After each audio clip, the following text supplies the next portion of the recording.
In archaeology, it is important to be able to identify fibres. Animal fibres have scales and so can be easily distinguished from plant fibres using a white light optical microscope.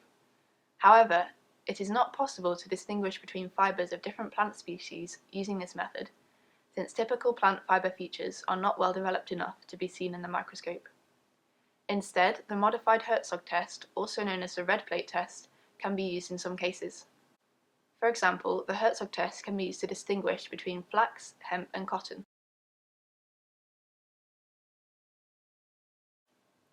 Microfibrils, which are found in the secondary cell wall of bast fibres, have a helical arrangement known as a twist.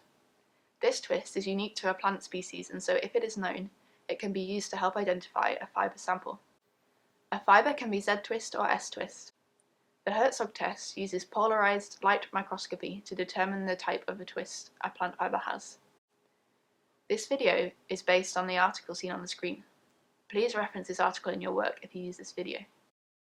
In order to carry out this work, you need a standard polarization microscope with a 530 nanometer wavelength red plate compensator.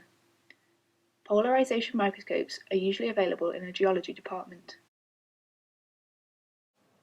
First, remove the microscope cover.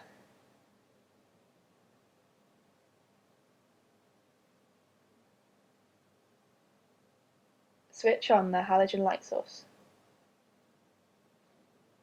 And then switch on the microscope. Check the camera is connected and the PC is turned on. Check the light path selector knob is pushed in so that the sample can be seen when looking down the microscope. Turn up the brightness. The lights indicate the brightness level. Check this switch is not pressed, since if it is, it will not be possible to manually control the brightness. Check the switch on the turret is set to BF, bright field. Check the filters are all out.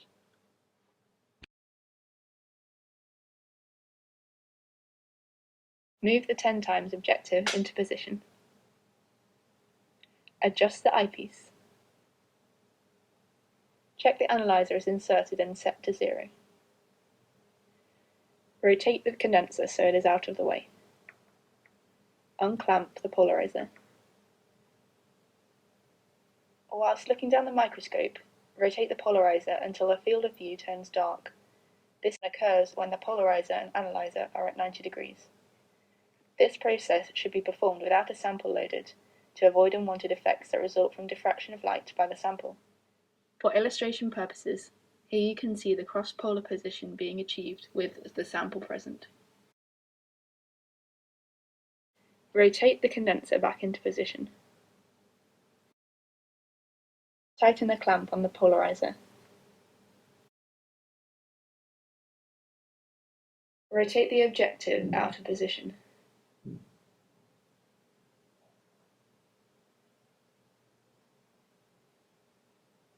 Load the sample. Replace the 10 times objective. The background of the sample should appear dark. Use the coarse focus and fine focus knobs to focus on a fibre in the sample.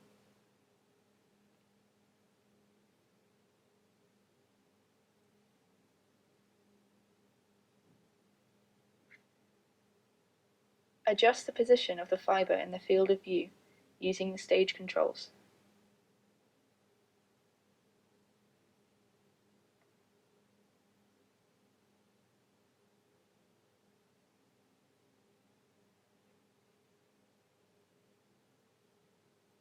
Cover one eye and adjust the diopter ring to ensure the sample is in focus. Remove the analyzer from the light path. Rotate the iris diaphragm to partially close it so that it becomes visible in the field of view.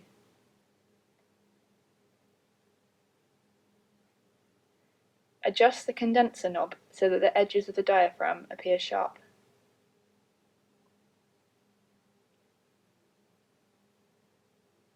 Use the condenser position knobs to centralize the image of the diaphragm in the field of view.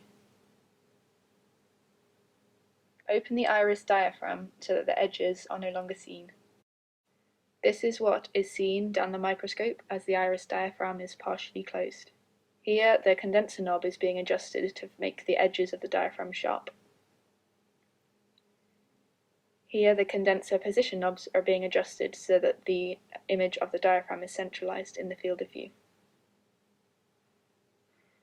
And here the diaphragm is being opened. Reinsert the analyzer. Unclamp the rotating stage. Rotate the sample to extinction. Extinction is achieved when the sample appears its darkest.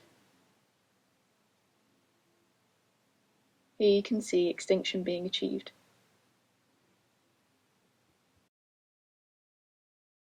Insert the red plate compensator.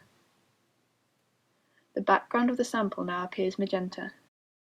Since the sample itself is blue in color, this indicates that the sample is flax.